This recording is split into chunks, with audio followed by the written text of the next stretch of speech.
Olá, sejam bem-vindos ao nosso Pod Pediatras. Eu sou a Caroline Mendes. E eu sou a Aline Velasco, pediatra. Estamos aqui para falar sobre saúde, bem-estar, de uma forma bem segura para os nossos pequenos. E hoje temos uma convidada especial, doutora Maria Emília.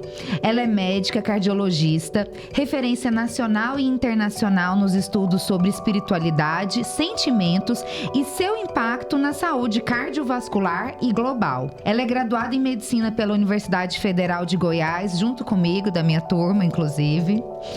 Desenvolve pesquisas baseadas em evidências científicas que relacionam gratidão, perdão e propósito de vida ao bem-estar físico e mental.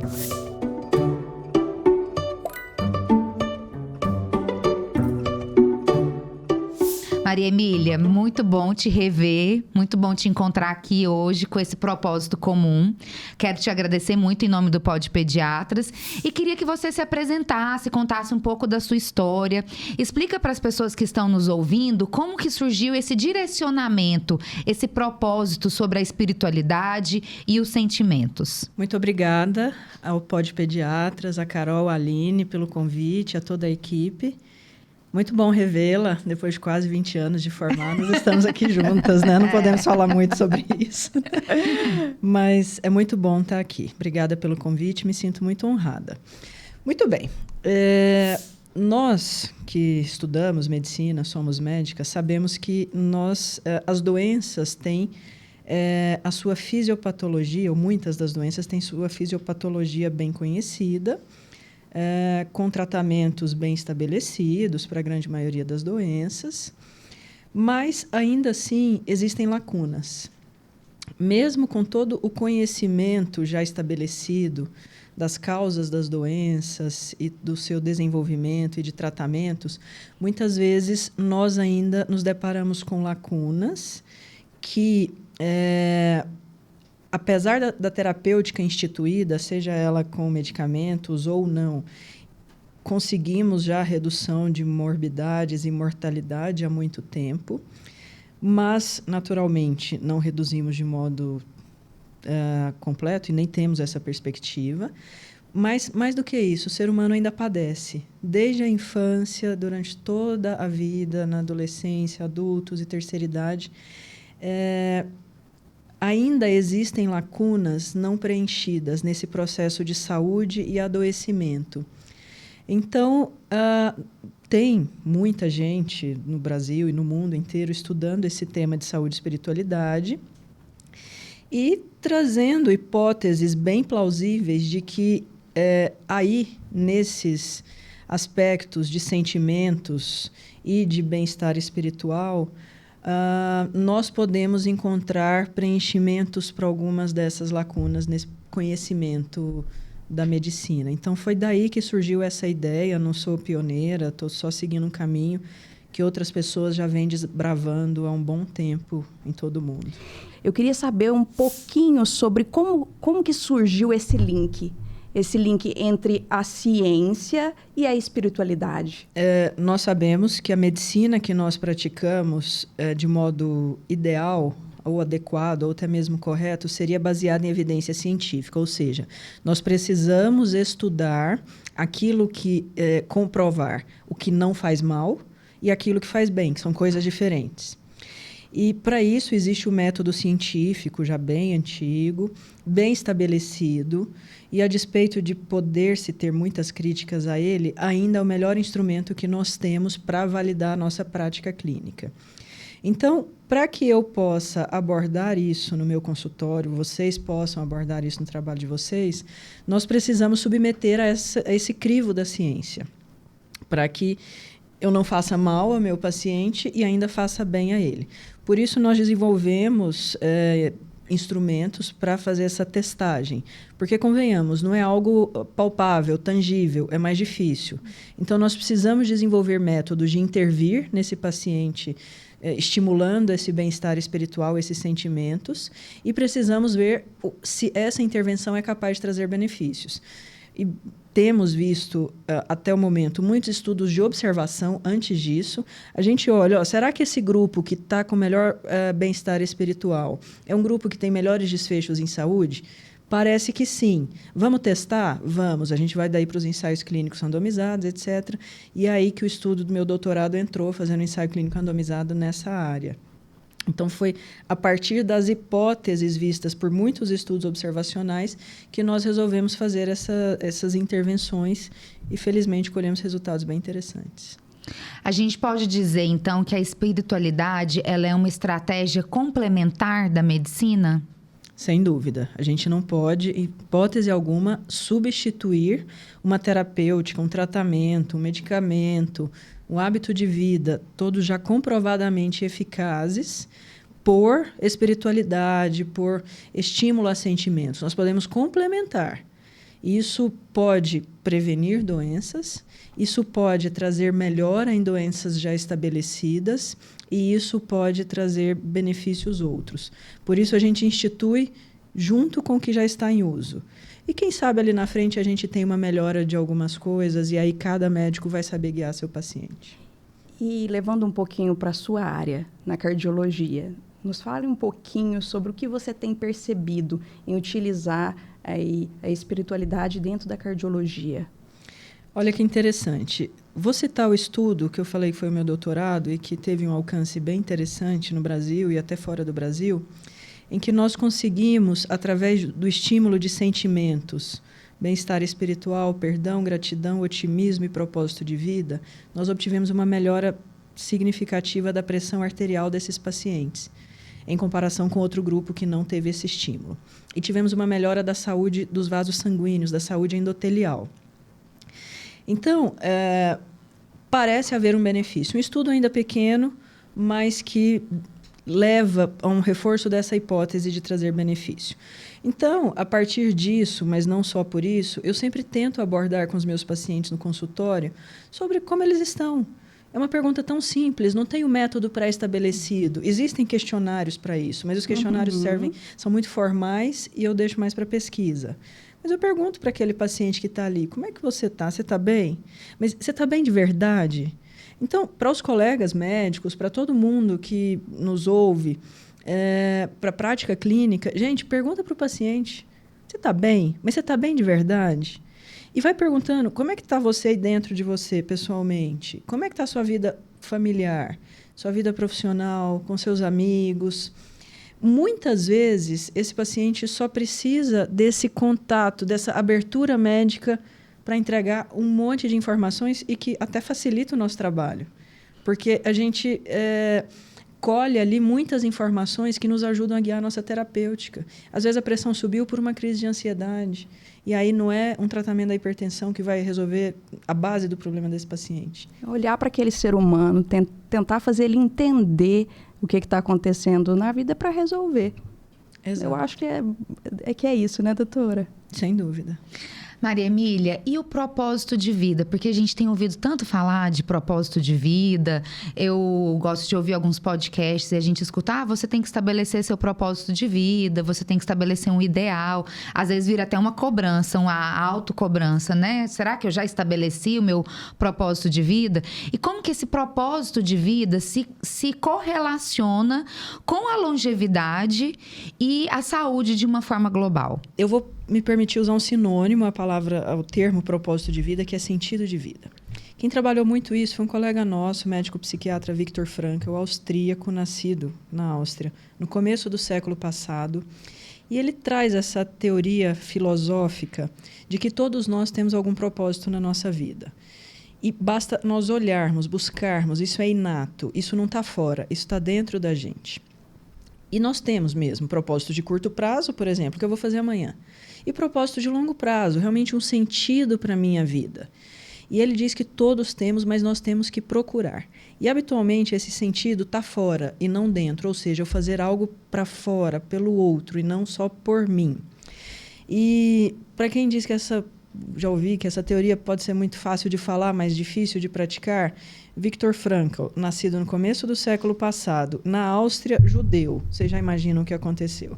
Daí um pouco veio o nazismo Ele foi prisioneiro do campo de concentração de Auschwitz durante entre 2 e 3 anos, e dentro de Auschwitz ele manteve isso e, saindo de lá, ele fortaleceu essa teoria filosófica dele.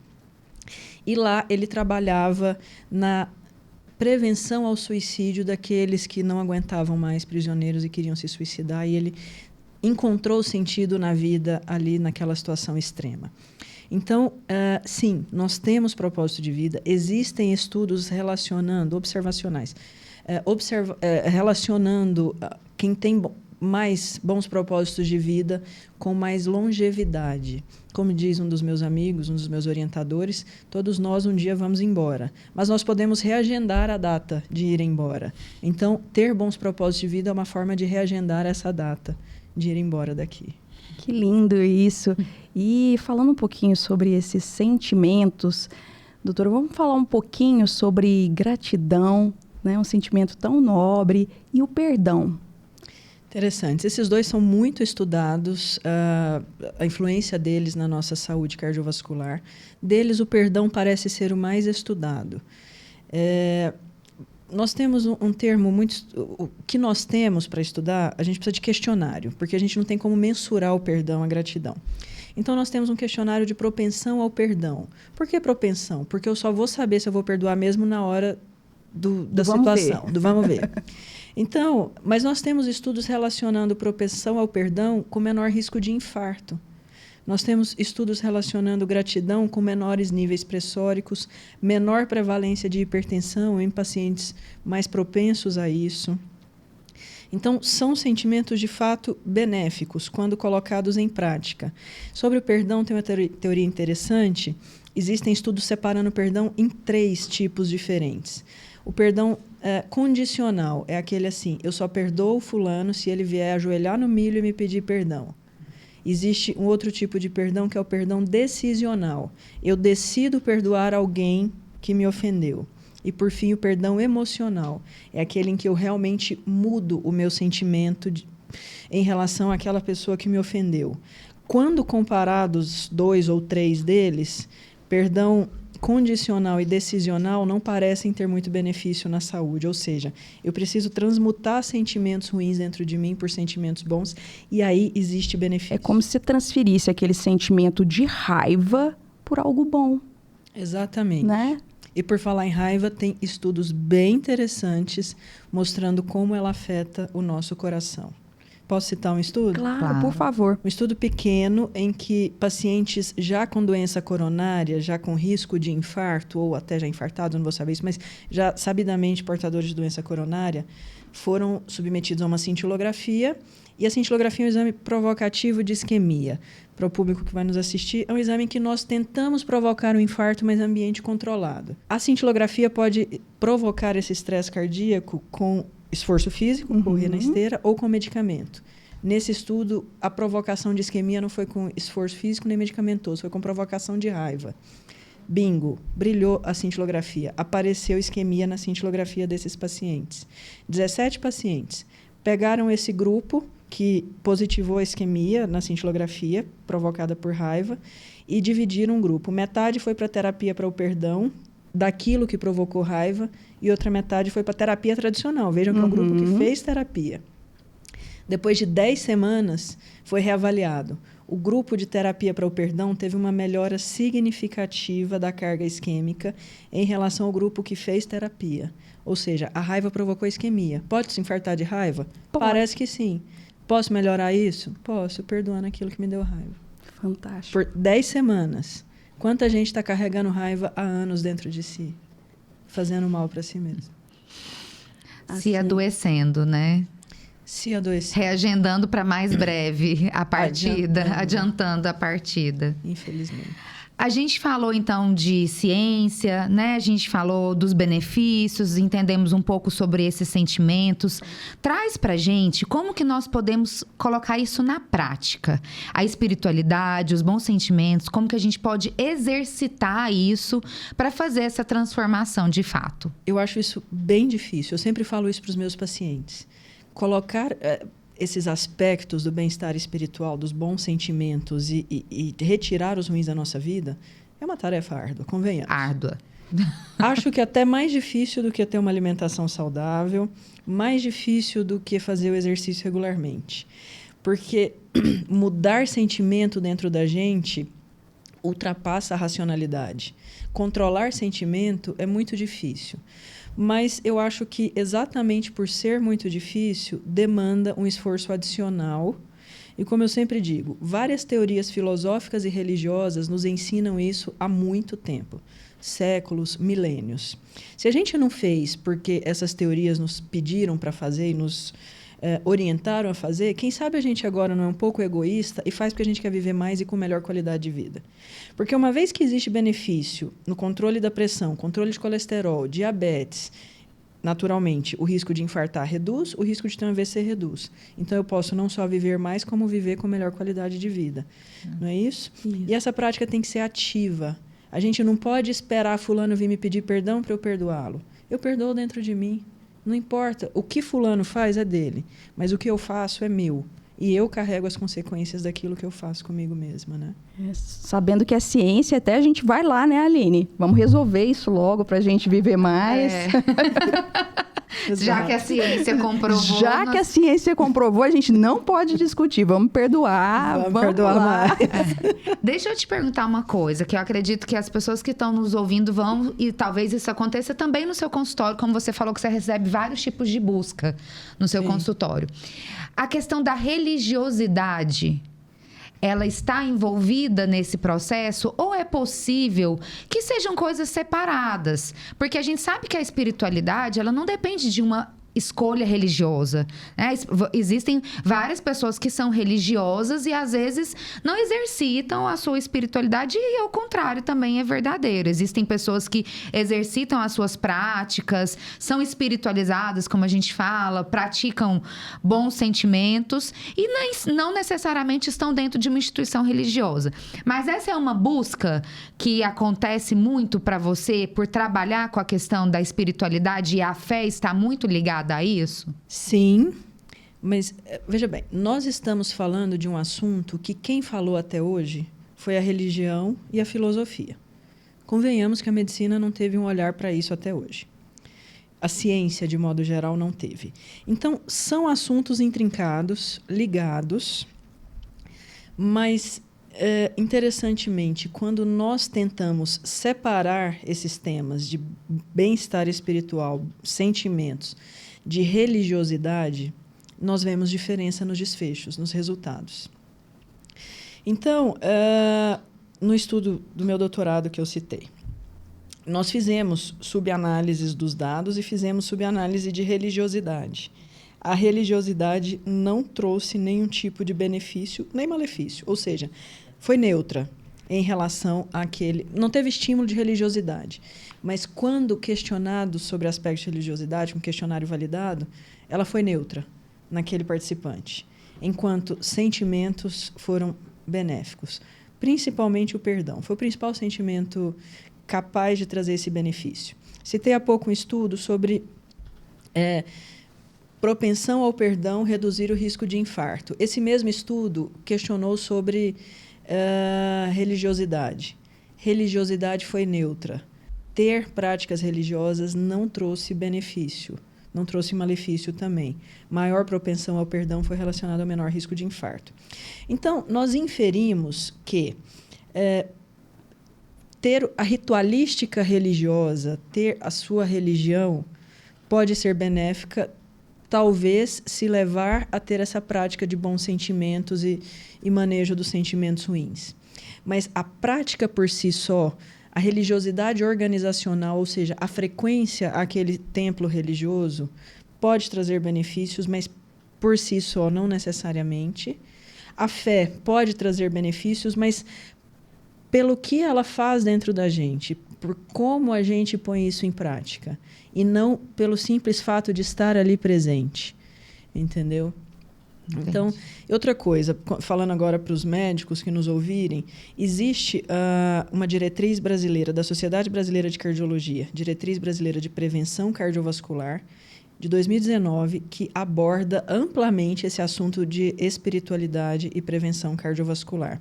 E uma das coisas muito importantes que essa diretriz nos diz é que nós médicos precisamos saber abordar isso com o nosso paciente, embora de modo respeitável e neutro.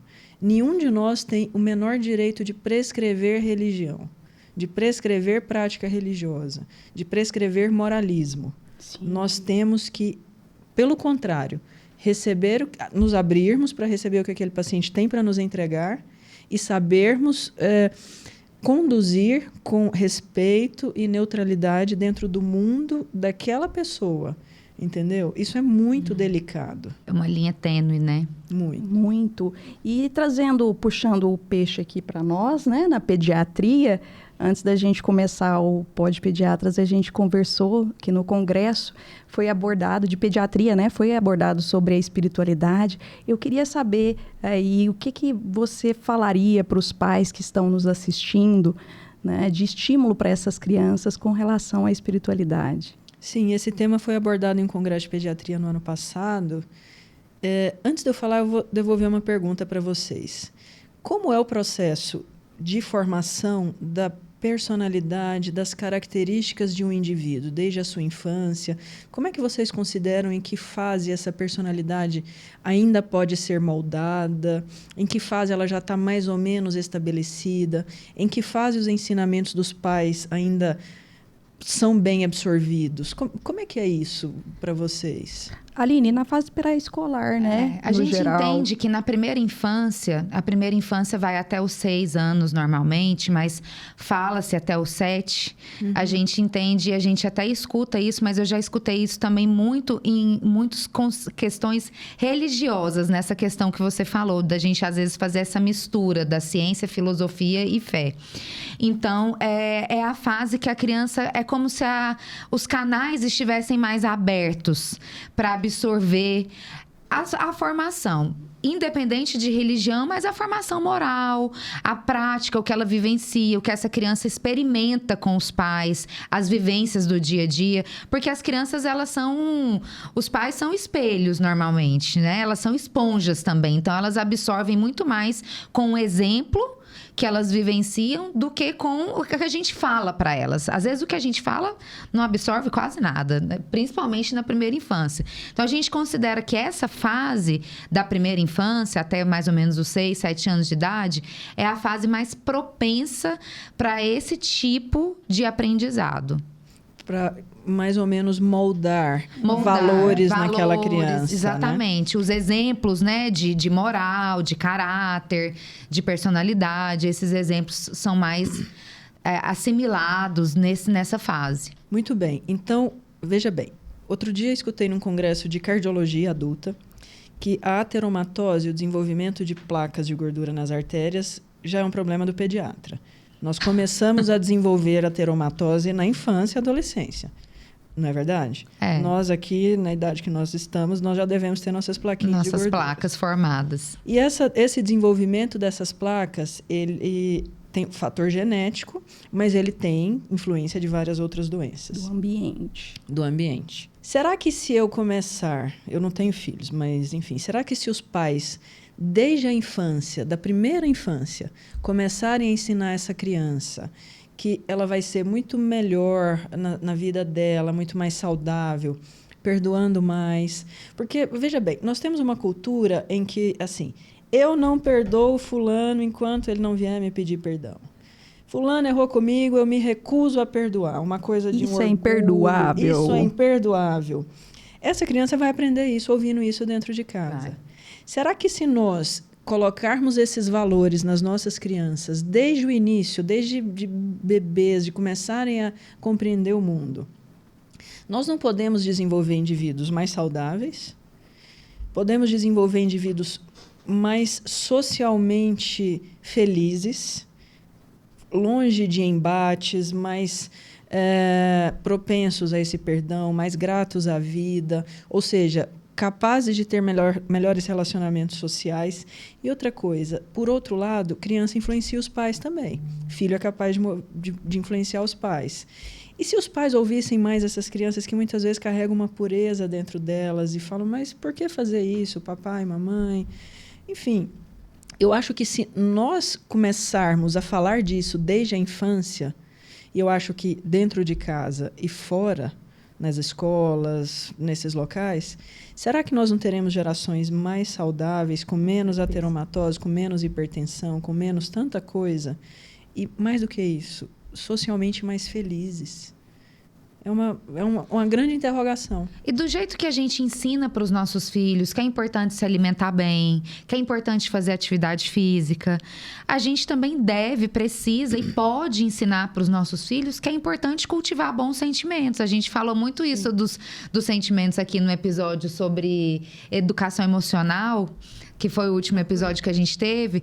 E foi muito mágico, porque isso que você falou, da gente aprender a ouvir a criança, a escuta ativa, olhar para a criança e saber que o que ela tem a dizer também é importante. A gente veio de uma criação, não exatamente nossa geração, eu acho que nós aqui muitos fomos ouvidos, mas talvez os nossos pais de uma geração que criança não tem vez. Sim. Né? Que criança não, o que criança fala não faz, não é o que a gente importa prioritariamente. Então eu acho que totalmente pode pediatras, isso que você falou. Não é só o coração, né? O coração físico, né? O coração físico agradece. Mas o coração, o sentimento, as atitudes que acariciam o coração. Isso é tão lindo, né, Aline? É muito pode pediatras, né? É muito pode pediatras. É exatamente o que a gente prega. Porque o desenvolvimento saudável, ele é global, né, Maria Emília? Igual você falou, os sentimentos, eles favorecem a sua saúde cardiovascular. A sua saúde cardiovascular favorece a sua vida. Então, o desenvolvimento saudável, ele vem lá do pré-natal pediátrico, onde você pode ensinar uma mãe sobre os bons sentimentos, sobre a importância. Sim. Como você falou, o médico pode começar a trazer isso para o consultório, como uma prática, de uma forma respeitosa, sem ser invasivo, sem trazer fanatismos, claro, ou pregar crenças, mas com essa abertura, trazer isso com essa naturalidade, porque a espiritualidade, ela não é uma pauta natural. A gente não conversa sobre isso no consultório. Exato. A gente não pergunta para aquela mulher que está gestante, às vezes, como é que ela está se sentindo. Porque ela pode também estar deprimida, ela pode estar atravessando alguma dor durante aquela fase que a gente imagina que vai ser linda, que vai ser plena, e nem sempre é assim. Então, realmente é fantástico isso. Vamos trazer o conhecimento da psicanálise. Quanto da psicanálise diz que o problema está lá no trauma da infância? Sim. Quantos traumas a gente pode não colocar ou destravar através disso e evitar adultos adoentados? Nossa. O episódio de psiquiatria que a gente fez sobre depressão pós-parto falou justamente isso. Que o que você não encontra ali na infância, você vai passar a sua vida toda procurando, tentando resgatar. São esses traumas que os adultos levam para psicanálise, para terapia, e ficam ali anos lutando e debatendo aquelas pautas porque não encontraram na infância o que precisavam. Achei fantástico, achei lindo, maravilhoso. Quando a gente foi estudar o seu estudo, o artigo que você publicou para estudar antes. Quando a gente foi ler, né, que a gente viu onde você publicou a importância do trabalho que você exerce, a gente se apaixonou mesmo. E Nos apaixonamos mesmo. Quando eu falei pra Carol, olha, veja esse trabalho, leia, e eu acho que faz todo sentido. Pode parecer uma coisa nova para a saúde, para a medicina, mas que já faz parte da humanidade desde sempre. E então, agora com ciência, né? Com ciência, aí faz sentido mesmo. Sim. Muito obrigada pelo seu tempo, pela sua disponibilidade, pelos seus esclarecimentos. A gente fica muito feliz de ter você aqui. Eu acho que esse episódio vai, assim, acalentar muitos corações e vai trazer muita coisa nova, muita coisa positiva, porque quando a gente tira o sentimento e a espiritualidade da fé e coloca na ciência, a gente traz um sentido totalmente diferente e uma possibilidade. O mais legal é isso, você traz uma possibilidade para, igual você falou, você quer se alimentar bem para ser saudável, você quer fazer atividade física, então vamos ter bons sentimentos também, que vai completar o pacote. Sem dúvida nenhuma. Eu que agradeço a oportunidade de trazer essa mensagem. Deixa sua mensagem para os nossos ouvintes. Aproveita e fala para eles onde eles te encontram, o seu @ e deixa uma mensagem final para eles, para a gente encerrar o nosso episódio de hoje. Muito obrigada pela oportunidade, mais do que tudo, de trazer essa mensagem. Espero que ela realmente seja cultivada no coração de vocês, trabalhando os bons sentimentos, tentando retirar do coração de cada um sentimentos ruins. Eu sou cardiologista clínica, atendo numa clínica chamada Via Médica, em Goiânia. Meu @ é @Mila Figueiredo Teixeira, mas vocês podem me encontrar também pelo meu nome, Maria Emília Teixeira. E é isso. Muito obrigada, meninas. Muito obrigada. Nós agradecemos a audiência e até o próximo episódio. Até o próximo episódio.